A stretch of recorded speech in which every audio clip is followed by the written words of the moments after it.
தேங்காய் நல்லா ஒரு 2லேருந்து 3 டேபிள் ஸ்பூன் அளவுக்கு. அதுக்கப்புறம் பார்த்திங்கன்னா திராட்சை, உலர்ந்த திராட்சை. அதுக்கப்புறம் பார்த்திங்கன்னா ஒரு 10 முந்திரி, அதை வந்து நம்ம குட்டி குட்டியாக கட் பண்ணி வச்சுக்கிறோம். அப்புறம் பாதாம் பார்த்திங்கன்னா ஒரு 5லேருந்து 8 எடுத்திருக்கேன், அதுவும் கட் பண்ணி வச்சுருக்கேன். அப்புறம் தேங்காய் துருவுனது, அது வந்து ஒரு 2 டேபிள் ஸ்பூன் அளவுக்கு. அதுக்கப்புறம் பார்த்திங்கன்னா பால் பாயில் பண்ண, அதாவது காய்ச்சின பால் வந்து கொஞ்சம் எடுத்துருக்கேன். அது என்னென்னா லாஸ்ட்டாக தேவைப்படும், நம்மளுக்கு உருண்டை பிடிக்கிறப்போ தேவைப்படும்.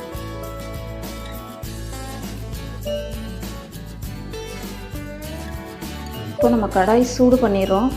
சூடு பண்ணிவிட்டு அதில் நம்ம நெய் எடுத்து வச்சுருக்கோம் இல்லையா, அந்த நெய்யை வந்து சேர்க்க போகிறோம்.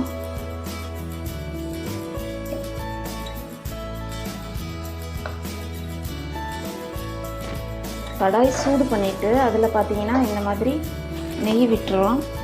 நெய்யில் பார்த்திங்கன்னா ஒன்று ஒன்றா சேர்க்க போகிறோம். முந்திரி இருக்குல்லையே, முந்திரி, அதுக்கப்புறம் பாதாம்,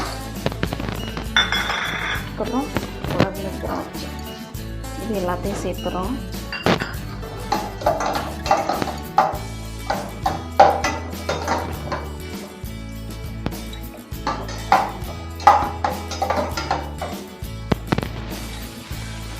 நல்லா மிதமான சூடுலேயே இருக்கணும், அப்போ தான் சூடு பண்ணிட்டு அதில் பார்த்திங்கன்னா இந்த மாதிரி நெய் விட்டுருவோம்.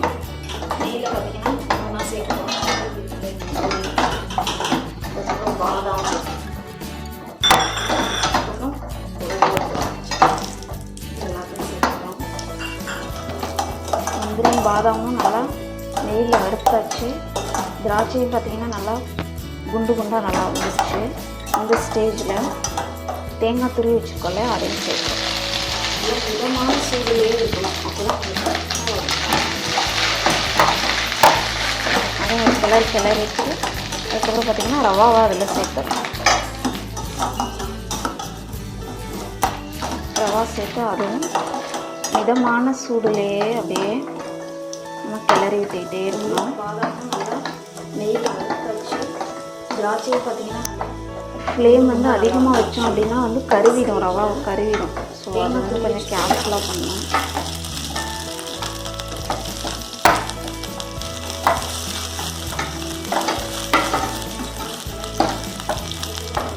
அதில் சேர்த்து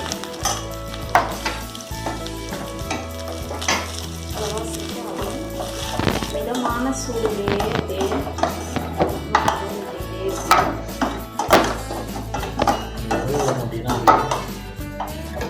ரவா நல்லா நெய்யில் கருவிடும், ரவா கருவிடும். ஸோ அதை வந்து கொஞ்சம் கேர்ஃபுல்லாக பண்ணணும். நெய்யில் வறுத்தாச்சு. இந்த ஸ்டேஜில் சுகர் எடுத்து வச்சுருக்கோம்ல, 3/4 கப் எடுத்துக்கலாம். நீங்கள் வேணால் 1 கப் வேணாலும் சேர்த்துக்கலாம், உங்களுக்கு எப்படி தேவையோ அதுக்கேற்ற மாதிரி.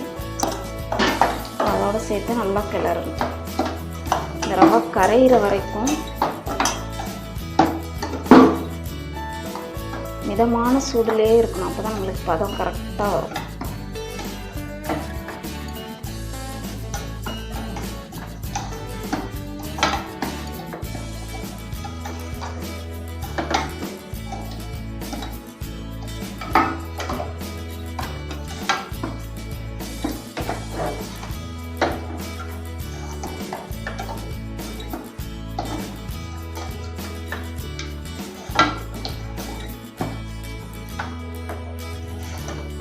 சுகர் பார்த்திங்கன்னா நம்மளுக்கு அந்த சூடுலேயே நல்லா உருகிடும். அது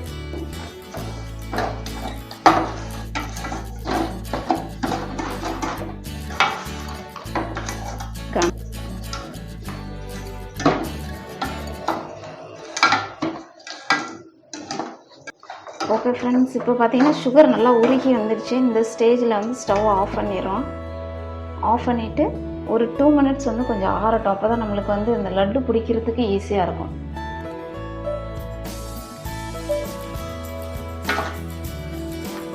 ஓகே ஃப்ரெண்ட்ஸ், இப்போ 2 மினிட்ஸ் ஆயிடுச்சு.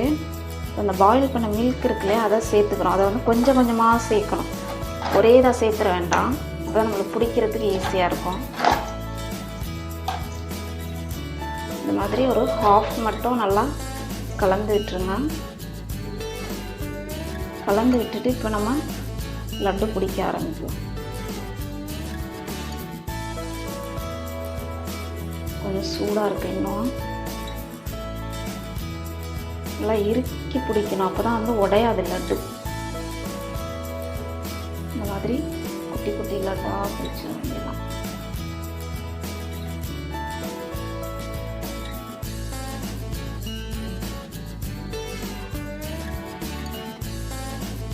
அதில் இந்த நட்ஸு திராட்சை இதெல்லாம் இருக்கு இல்லையா, அதெல்லாம் நல்லா எல்லாத்துக்கும் வர மாதிரி நல்லா கிளறி விட்டு அதுக்கேற்ற மாதிரி பிடிச்சிடும்.